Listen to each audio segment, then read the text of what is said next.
வணக்கம். வாழ்நாள் முழுவதும் கட்ட வேண்டிய வங்கிக் கடனை விரைவில் அடைக்கணுமா? நான் சொல்கிற இந்த தீபத்தை நீங்கள் ஏற்றுங்க. ஏன் வங்கிக் கடன் அப்படின்னு சொல்கிறேன்னா, நம்ம எல்லாருமே உண்மையே சொல்லப்போனால் கடன்காரனாக தாங்க இருக்கோம். அந்த காலத்துலலாம் சொந்தக்காரர்கிட்ட கடன் வாங்குவோம், இல்லைன்னா ஒரு பர்டிகுலர் பர்சன் கிட்ட தான் கடன் வாங்குவோம். இப்போ அப்படி கிடையாது. எல்லாரும் என்ன பண்ணுறோம்? வங்கியில் போயிட்டு இஎம்ஐ. நமக்கு தெரிஞ்ச ஒரே விஷயம் இஎம்ஐ. ஏதாவது ஒரு பொருள் வாங்கணுமா உடனே இஎம்ஐ, ஒரு நிலம் வாங்கணுமா உடனே இஎம்ஐ. நம்மளுடைய இல்லைன்னா மிஞ்சி போனால் நம்மளுடைய ஜுவல்ஸ் எடுத்துகிட்டு போயிட்டு பேங்க்ல அடகு வைப்போம். நமக்கு தெரிஞ்ச ஒரே மெத்தட் பேங்க்ல பணம் வாங்குறது. இதுதான் நம்ம எல்லாருக்குமே தெரியும். எல்லாருமே இஎம்ஐ கட்டுவோம். இஎம்ஐ கட்டாதவங்க யாருமே கிடையாது. மனசாட்சி தொட்டு சொல்லுங்க, எல்லாருமே இஎம்ஐ. ஒரு ஃப்ரிட்ஜா ஒன்று இஎம்ஐ, டிவியா இஎம்ஐ, சோஃபாவா இஎம்ஐ. அதுதானே நம்ம வீட்டில் நடக்குது. அதேதான், வீடு கட்டணுமா உடனே நகையத்தில் எல்ஐசி லோன். எல்லாமே நம்ம என்ன பண்ணுறோம்? பேங்க்ல லோன் வாங்குறோம். ஸோ இந்த பேங்க்ல லோன் வாங்கும் போது நம்ம ஈஸியாக வாங்கிடுறோம், சந்தோஷமா இருக்கு அந்த நேரத்துக்கு. ஆனால் இஎம்ஐன்னு கட்டும் போது மாதம் மாதம் குறிப்பிட்ட அமௌண்ட்டு அதுவும் அதிகமாக தொகை வைக்கும் போது, நம்மளுடைய சேலரியிலேருந்து அதை எடுத்து கொடுக்கும்போது பட்ஜெட் துண்டு விழும். துண்டு விழுந்தா என்ன ஆகும்? வீட்டில் வறுமை, கஷ்டம். அதனால இஎம்ஐ வாங்கும் போது நம்ம சந்தோஷப்படுறோம், ஆனால் கட்டும் போது கண்டிப்பாக சொல்கிற வேதனைப்படுறோம். அப்படியாப்பட்ட இஎம்ஐ, வங்கியில் வாங்கின கடனை வாழ்நாள் முழுவதும் நம்ம கட்ட வேண்டிய சூழ்நிலையில தான் இருக்கும். ஆனால் நிறைய பணம் வந்துச்சுன்னு வச்சுக்கோங்களேன், அந்த இஎம்ஐயும் அவங்க சொல்லியிருப்பாங்க ஒரு பர்டிகுலர் டேட்டுக்குள்ளே நீங்கள் கட்டிடணும் அப்படின்ட்டு. அந்த டேட்டுக்குள்ளே நம்ம கிட்ட பணம் வந்துச்சுன்னா எடுத்துகிட்டு போயிட்டு ஈஸியாக கட்டிடலாம். அந்த இஎம்ஐ அதோட க்ளோஸ் ஆகிடும். அந்த மாதிரி நம்மக்கிட்ட நிறைய பணம் வரணும். அந்த வங்கியில் வாங்கின அந்த பணம் கடன் அதை சீக்கிரமாக அடைக்கணும் அப்படின்னா என்ன பண்ணணும்? அதுக்கு தான் இந்த தீபம். இந்த தீபத்துக்கு தேவையான பொருள் பிரண்டை. பிரண்டையை வச்சு தான் நம்ம இந்த தீபம் ஏற்ற போகிறோம். அது எப்படின்றத நான் உங்களுக்குள்ள பதிவுக்குள்ளே சொல்கிறேன். அதுக்கு முன்னாடி சேனல் பிடிச்சிருந்தா சப்போர்ட் பண்ணுங்கள். இதுவரை எனக்கு சப்போர்ட் பண்ண அத்தனை பேருக்கும் நன்றி. இந்த பிரண்டை இப்போல்லாம் நம்ம என்ன பண்ணுறோம்? பிரண்டை அந்த காலத்துலலாம் பிரண்டை கண்டிப்பாக வீட்டிலலாம் பின்னாடி தோட்டத்தில் இருக்கும், செஞ்சு சமையலோ ஏதோ ஒன்று சாப்பிடுவாங்க. அதில் தீபம்லாம் ஏற்றுவாங்க. நமக்கு அது அருமை பெருமெல்லாம் தெரியறது இல்லை. இப்போ நம்ம அந்த மாதிரிலாம் எதுவுமே வைக்கிறது கிடையாது வீட்டிலலாம். ஸோ பிரண்டை கடையில் விற்றா கூட நம்ம வாங்குறது கிடையாது. ஏன்னா அது அருமை பெருமை தெரியறது கிடையாது. என்ன நினைக்கிறோம்? அது ஒரு மாதிரி துவர்ப்பாக இருக்கும், ஒரு மாதிரி நெஞ்செல்லாம் சாப்பிட்டோம்னா கரகரன்னு இருக்கும், அது வேறு தோல் உரிக்கிறது ரொம்ப கஷ்டம் அப்படின்னு சொல்லிட்டு நம்ம என்ன பண்ணுறோம்? ஓகே வேண்டாம் அப்படின்னு வந்துடுறோம். அதில் நிறைய விஷயம் இருக்குங்க. மருத்துவ குணமும் இருக்குது, இந்த மாதிரி ஆன்மீகம் சம்பந்தமான விஷயமும் அதில் செய்யலாம். நமக்கு விஷயம் தெரிஞ்சால் நம்ம போய் வாங்க போகிறோம். அதனால தான் ஒவ்வொரு விஷயமா உங்களுக்கு நான் எடுத்து கொடுத்துட்டு வரேன், யூஸ் பண்ணிக்கோங்க அப்படின்ட்டு. இப்போ வாங்க, இந்த பிரண்டையை வச்சு நம்ம எப்படி இந்த கடனை அடைக்கிறதுக்கு, அதுவும் எளிதில் விரைவில் அடைக்கிறதுக்கு ஒரு தீபம் ஏற்ற போகிறோம். அந்த தீபம் எப்படி ஏற்றுறதுன்னு நான் உங்களுக்கு சொல்கிறேன். இப்போது என்ன பண்ணுங்க, நல்ல பிரண்டை வாங்கிக்கோங்க. வாங்கிட்டீங்களா? அதை எடுத்துகிட்டு வந்துடுங்க. துண்டு துண்டு துண்டாக நறுக்கிக்கோங்க. எத்தனை துண்டு வேணும்? 4 துண்டு வேணும். அதே மாதிரி 4 அகல் விளக்கு எடுத்துக்கோங்க. நல்லெண்ணெய் வேணும், பஞ்சுத்திரி வேணும். இவ்வளோதாங்க. இப்போ நீங்கள் என்ன பண்ணுறீங்க? அந்த பிரண்டையை எடுத்துகிட்டு வந்துட்டீங்களா? நறுக்கிக்கோங்க. 4 துண்டாக நறுக்கிக்கோங்க. நறுக்கிட்டு ஒரு விரல், அந்த அகல் கொஞ்சம் பெருசாக இருந்தால் அதுக்கேற்ற சைஸ் கட் பண்ணிக்கோங்க, குட்டியாக இருந்தால் அதுக்கேற்ற சைஸ் கட் பண்ணிக்கோங்க, உங்கள் இஷ்டம்தான். இப்போ நீங்கள் என்ன பண்ணுறீங்க? அந்த பிரண்டையை 4 பீஸ் கட் பண்ணிட்டீங்களா? ஓகே. அதில் ஈரத்தன்மை இருக்கும். அப்புறம் அது உள்ள அதை அந்த ஒவ்வொரு பிரண்டையும் 4 பீஸ் கட் பண்ணிங்க இல்லையா, அதை ஒவ்வொன்றுத்தையும் 4 கட் பண்ணணும்.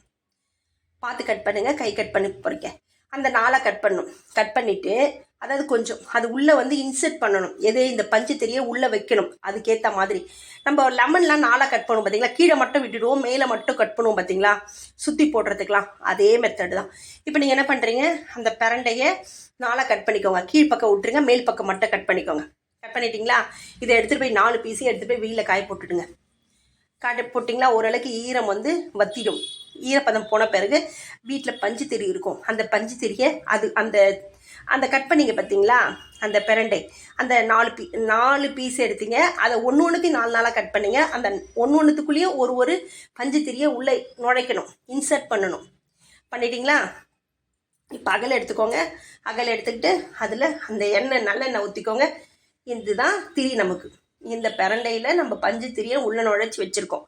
அது ஏற்கனவே காஞ்சிருக்கு அந்த பிரண்டை, அதனால ஈரப்பதம்லாம் இருக்காது. இப்போ என்ன பண்ணுங்க,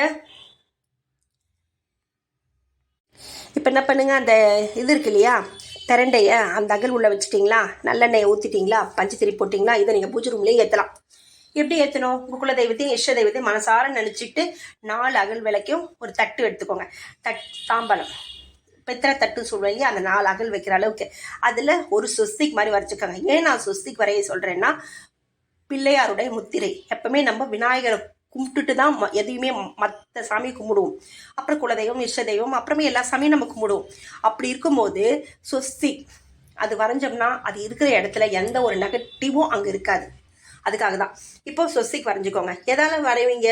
நீங்கள் மஞ்சளால் கூட வரைஞ்சிக்கோங்க. வரைஞ்சி நம்ம கோலம் போடுவோம் இல்லையா, அதே மெத்தட்லேயே போட்டுக்கோங்க. போட்டுட்டிங்களா? சொஸ்திக் மாதிரி வரைஞ்சிட்டுங்க. அந்த தட்டு மேலே தட்டுக்கு 4 குங்கும மஞ்சள் வச்சுட்டுங்க. இப்போ அதுக்கு மேலே அகல் வச்சுடுங்க. அகல் வச்சுட்டு அதில் நல்லெண்ணெய் ஊற்றுங்க. ஊற்றிட்டு நம்ம இந்த பிரண்டையில் திரி வச்சுக்கோ இல்லையா, அதையும் உள்ளே இன்சர்ட் பண்ணுங்கள். இப்போ உங்கள் தெய்வத்தை வேண்டிக்கோங்க, மனசார ஏற்றுங்க. இதுக்கு நேரம் காலம்லாம் கிடையாதுங்க, என்றைக்கு வேணால் ஏற்றலாம். 48 நாள் தொடர்ந்து ஏற்றணும். இதே பிரண்டையான்னு கேட்காதீங்க. இன்னைக்கு ஏற்றுனீங்கன்னா இந்த பிரண்டையை தூக்கி போட்டுடுங்க, கால்படாத இடமா போட்டுடுங்க. ஏன்னா தோட்டம் இருந்தால் செடிக்காண்ட போட்டுடுங்க. மறுபடியும் நாளைக்கு புது பிரண்டை தான் நீங்கள் வாங்கி போடணும். இந்த மாதிரி நீங்கள் 48 நாள் தொடர்ந்து நீங்கள் ஏற்றணும். நடுவில் லேடிஸ்க்கு என்னால் வர முடியாது அப்படின்னா ஓகே, அந்த நாளை விட்டுடுங்க. நீங்கள் கண்டினியூ பண்ணீங்க இல்லையா, அதுலேருந்து அந்த 3 நாள் தவிர்த்து மறுபடியும் நீங்கள் அப்படியே கண்டினியூ பண்ணுங்கள், ஒன்றும் பிரச்சனை இல்லை. இந்த மாதிரி நீங்கள் ஏற்றிட்டு வந்தீங்கன்னா உங்கள் வீட்டில் உங்கள் தெய்வத்தை வேண்டி உங்களுடைய பிரார்த்தனை, உங்களுடைய நம்பிக்கை நிச்சயமாக பலிக்கும். நீங்கள் எதுக்காக இதை ஏற்றுறீங்க? உங்களுடைய வங்கி கடனில் வாங்கின இஎம்ஐ எவ்வளோ பெரிய கடன் தொகையாக இருந்தாலும் சரி, சீக்கிரம் அடையணும். எப்படியாவது உங்களுக்கு அந்த கடனை அடைக்க வேண்டிய பணம் வந்துருங்க. இஎம்ஐ கட்டலைன்னா வீட்டில் என்ன பிரச்சனை வரப்போகுது? அதனால் மோஸ்ட்லி நம்ம லைஃப் கழியிறது இஎம்ஐயால் தாங்க, வாழ்நாள் முழுவதும் கழியுது. அதனால் இந்த இஎம்ஐ எனக்கும் சேர்த்து தான் சொல்கிறேன், இஎம்ஐ யாருக்குமே வேணாங்க. நமக்கு வேறு வழி இல்லாமல் நம்ம இஎம்ஐயில் போய் விழறோம். அந்த இஎம்ஐ கட்டுறதுக்கு தான் இந்த எளிமையான சூட்சுமம். இதெல்லாம் அந்த காலத்தில் சொல்லி வச்சுட்டு போயிருக்காங்க. நமக்கு தெரியறதில்லை. நம்ம யூஸ் பண்ணக்கூடாதுன்னு எண்ணம் கிடையாது, நமக்கு தெரியறதில்லை. தெரிஞ்சுக்கோங்க, யூஸ் பண்ணுங்கள். இது வீட்டில் ஏற்றலாம், தப்பே இல்லை. உங்களுடைய பூஜை ரூம்லேயே ஏற்றலாம். உங்கள் குலதெய்வத்தையும் இஷ்ட தெய்வத்தையும் உங்களுக்கு நமக்கு பணம் வேணும் இல்லையா, மகாலட்சுமியை கூட வேண்டிக்கோங்களேன். உங்களுக்கு தெரிஞ்ச ஸ்லோகம் கூட சொல்லுங்களேன். அவ்வளோதாங்க, வேறு ஒன்றும் இல்லை. இந்த மாதிரி நீங்கள் பண்ணிட்டு வந்தீங்கன்னா உங்களுக்கு அதுலேருந்து இஎம்ஐ கட்டுறதுக்கு பணம் வேணும் இல்லையா, அதுலேருந்து மீள்றதுக்கான ஒரு வழி உங்களுக்கு பிறக்கும். கண்டிப்பாக நம்புங்கள், நல்லதே நடக்கும்.